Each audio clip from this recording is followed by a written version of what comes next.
Mesdames et messieurs, bonjour. L'actualité politique ivoirienne s'anime ces derniers temps avec le projet de création de nouveaux partis. Nous rappelons que le 9 août dernier, l'ancien président de la République de Côte d'Ivoire a décidé de quitter le FPI en le laissant à son ancien Premier ministre Pascal Affi N'Guessan. Une information qui défraie la chronique.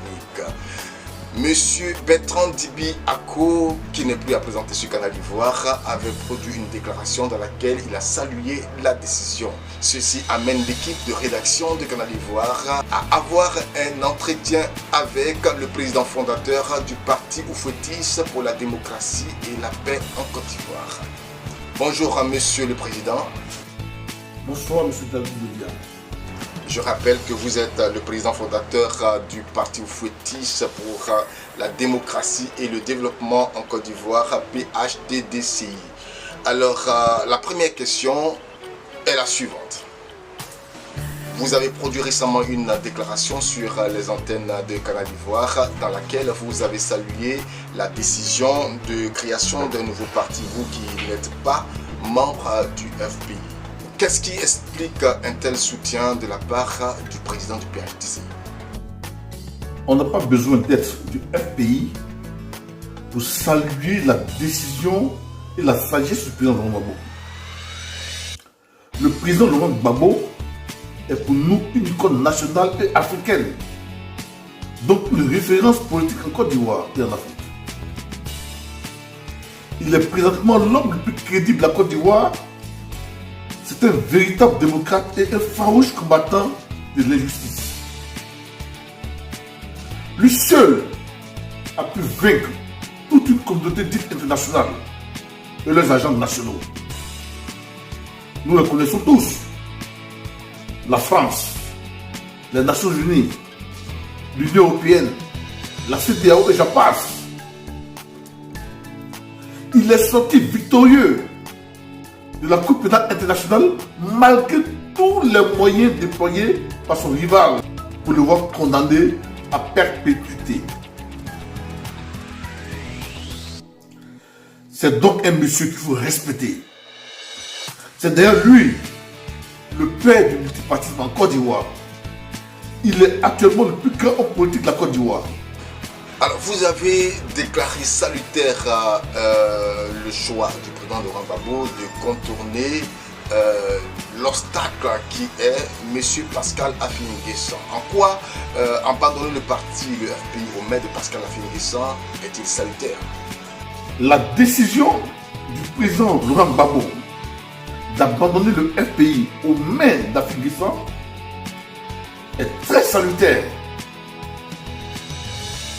Et elle est véritablement salutaire en ce sens que elle était inattendue et en même temps elle évite toute bataille juridico-judiciaire et même voire même des pièges tendus. De plus, le président Laurent Gbagbo ne se voit pas en train d'affronter son propre fils dans un combat dégradant et salissant, ou ce qu'il lui-même a fondé. Il a eu de la grandeur en lui abandonnant le parti FPI. C'est vraiment un piège diabolique qu'il a évité. Affi et ses commanditaires voulaient voir le président Laurent Gbagbo, ce véritable homme d'État d'une dimension exceptionnelle, s'engager dans une lutte pour le contrôle ou la reconquête d'un parti politique. Alors que nous savons tous que la chose la plus facile à créer en Côte d'Ivoire, c'est bien un parti politique. Le président Laurent Gbagbo a vraiment fait preuve de grandeur, de sagesse et de distinction. Alors, dans une déclaration juste après, bien sûr, la décision du comité central de Laurent Gbagbo, M. Pascal Affi N'Guessan, qui est le président du FPI reconnu par les autorités ivoiriennes, a produit une déclaration. Dans cette déclaration, il a regretté bien sûr la décision de son ancien mentor dans une crise où il voulait un dénouement, où il a demandé même une audience qui n'a pas pu avoir lieu. Alors pourquoi, selon vous, le président Laurent Gbagbo a refusé de recevoir Pascal Affi N'Guessan? le président Laurent Gbagbo a plusieurs fois reçu Afi pour des discussions franches. Et à la suite, rien ne change. C'est comme un jeu enfantin.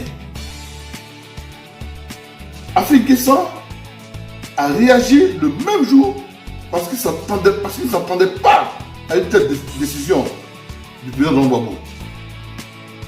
C'était trop fort que lui. Le président Laurent Gbagbo a trop à faire pour la Côte d'Ivoire. C'est un homme très intègre. C'est quelqu'un qui ne cède pas au chantage. Vous voyez, M. Bédia, il refuse, le président Laurent Gbagbo refuse les petites compromissions du genre je te donne la présidence du parti et en retour, tu me donnes le poste de premier vice-président avec plein pouvoir. Mais diantre, que pensait Afi? Pensait-il qu'il avait affaire à son camarade de classe? Ou bien, il s'adresse à son mentor comme s'il s'adressait à sa copine? En effet, le FPI, en tant que parti politique, est régi par des textes. Et ce sont ces textes-là qui font le parti. Ce n'est pas du copinage. Il faut élever le niveau du débat pour comprendre ce qui se passe. Afi N'Guessan, après avoir passé 20 ans à la tête du Front populaire ivoirien, depuis le congrès de 2001 qui a vu son élection, connaît bien les textes et les procédures en la matière. Il devrait plutôt, en tant que président sortant, convoquer un congrès extraordinaire au lieu de vouloir passer la présidence du FPI au président Laurent Gbagbo par des arrangements et des compromissions. En politique, il n'y a pas de compromission. Il y a des textes qu'il faut suivre pour appliquer des textes. Tu organises un congrès, tout le monde est candidat. Afi N'Guessan est candidat, le président Laurent Gbagbo est candidat. Celui qui est candidat est candidat et celui qui gagne préside la destinée du parti. C'est pas à toi de faire des propositions, des arrangements, des compromissions. Non. Et vous convenez avec moi que le président Laurent Gbagbo est très attaché aux valeurs de la démocratie. Afi N'Guessan a montré là qu'il était dans une dynamique et dans un système diabolique. C'est donc un échec total. Et c'est ce qui a créé le clash parce que le président Laurent Gbagbo a compris que son fils et ancien premier ministre étaient dans un système et une dynamique, car foulant aux pieds les statuts et règlements intérieurs du parti. Dans une vidéo publiée sur la toile, M. Bamba Morifere accuse le régime d'avoir utilisé le Premier ministre Afi N'Guessan pour diviser le FPI. Vous, en tant qu'ancien membre du RHDP, qu'en pensez-vous? Rien ne me surprend en tout cas. Les divisions du FPI ne sont que les conséquences de la stratégie de d'évitement de l'opposition. Le plan tordu s'affiche au grand jour avec cette tentative de vouloir interdire au président Gbagbo d'être président du nouveau parti qu'il veut créer. Et il y en a bien d'autres. Vous allez voir d'ici peu, ils vont également utiliser Jeannot Ahoussou Kouadio pour mener l'opération Afi contre le PDCI RDA. Il va de nouveau en revendiquer les symboles, les emblèmes, les sections et les militants. Le parti lui prêtera des forces foules qu'il présentera comme des PDCI ralliés au RHDP. On a vu ce cas avec l'ex-vice-président David Cameron Nekan, qui a été aussi utilisé pour tenter de déstabiliser le PDCI. C'est un régime qui ne vit que des fruits des actions de déstabilisation. Depuis son accession au pouvoir, vous voyez qu'il est libre, il fait ce qu'il veut. Comme travail, personne ne le dérange. Personne ne tente de déstabiliser son régime. Et comme on sait que c'est un régime qui accuse de façon fantaisiste les gens, d'emprisonner les gens, et c'est ce que nous voyons aujourd'hui. Sinon, le monsieur est dans les roues libres, parce qu'il était le seul déstabilisateur. Personne ne le dérange actuellement.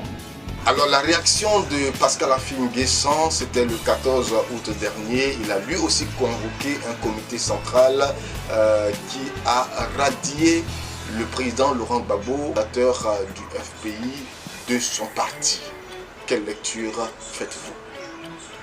En tant qu'acteur politique, je n'ai rien compris du scénario d'Affi-N'Guessan. Le président Laurent Gbagbo et ses camarades de lutte ont librement abandonné le FPI dans ses mains pour créer un autre instrument de lutte. Sa décision de radiation de Laurent Gbagbo relève de la pure comédie. C'est vraiment ridicule. À mon sens, Affi était en quête de publicité. Selon vous, quel avenir politique pour Affi-N'Guessan sans Laurent Gbagbo? Souvent, Affi-N'Guessan n'a aucun avenir politique. Il vient de signer son arrêt de mort politique en tentant de dénigrer vainement son bienfaiteur, son mentor Laurent Gbagbo.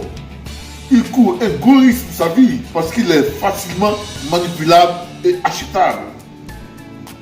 Je pense qu'après l'avoir utilisé dans leur stratégie de vouloir à tout prix barrer la route au président Laurent Gbagbo aux joutes électorales à venir, vont probablement vouloir attenter à la vie d'Affi-N'Guessan pour accuser et voire arrêter le président Laurent Gbagbo sans preuve. Lisons un peu la Bible dans 1 Roi 3, versets 18 et 28 et vous comprendrez.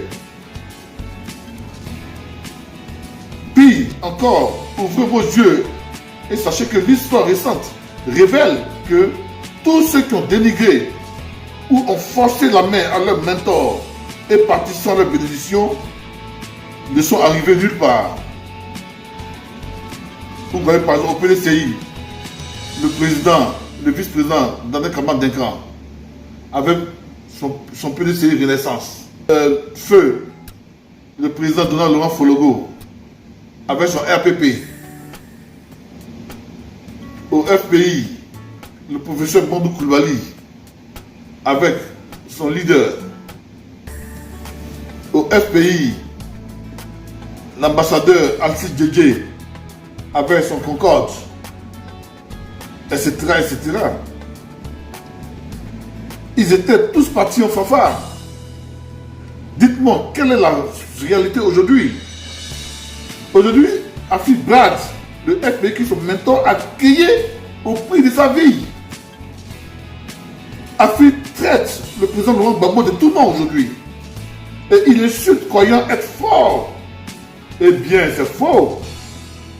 Le président Laurent Gbagbo a abandonné le FPI dans ses mains parce qu'il refuse tout simplement de s'engager dans un bras de fer avec son fils, sa fille. Laissez-moi vous dire, comme les autres, Affi-N'Guessan n'ira nulle part. Il fait juste du bruit pour rien. Alors selon certaines analyses, le président Laurent Gbagbo pourrait être frappé par un blocage quant à la création d'un nouveau parti, puisque il a été condamné à 20 ans par contumace en Côte d'Ivoire. Pensez-vous que les autorités ivoiriennes seront capables d'aller jusqu'à empêcher Laurent Gbagbo de créer un nouveau parti? Si oui, qu'est-ce qui va se passer si jamais cela arrive? Quelqu'un que vous-même avez choisi de déporter à la compétence internationale pour, dit-on, recevoir un jugement équitable pour crime de guerre et crime contre l'humanité ne peut pas être jugé et condamné à nouveau pour les mêmes faits par les juridictions nationales. La casse de la BCEAO fait partie des crimes de guerre. Ça constitue un crime économique qui est lié à la guerre. Le président Laurent Gbagbo a été acquitté pour tout ça aussi. Les rebelles ont aussi cassé des banques, notamment la BCEAO, à Boaké et autres, et ailleurs. On ne les juge pas, parce qu'ils sont au-dessus de la loi, parce qu'ils sont au pouvoir. c'est de l'intimidation.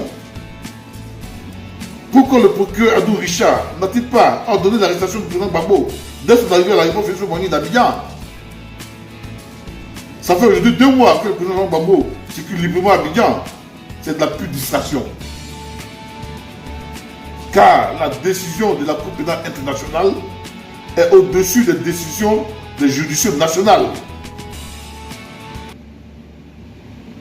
Toute la stratégie est de piéger le président Laurent Gbagbo afin de le jeter en prison. C'est pourquoi j'ai dit que je suis inquiet pour figuer ça. Parce que les gens risquent de l'assassiner pour vouloir accuser le président Laurent Gbagbo. La dernière question, M. Bertrand Dibiakou, c'est l'avenir du PHDCI, parce que nous savons que vous êtes en exil actuellement. Est-ce que le PHDCI, votre parti, serait-il prêt à rejoindre ce futur parti fédéral de Laurent Gbagbo? Si l'occasion nous est donnée de joindre le grand démocrate ivoirien et africain qu'est le président Laurent Gbagbo, et d'œuvrer à ses côtés pour la reconquête du pouvoir d'État, nous la saisirons et nous ferons point de loyauté.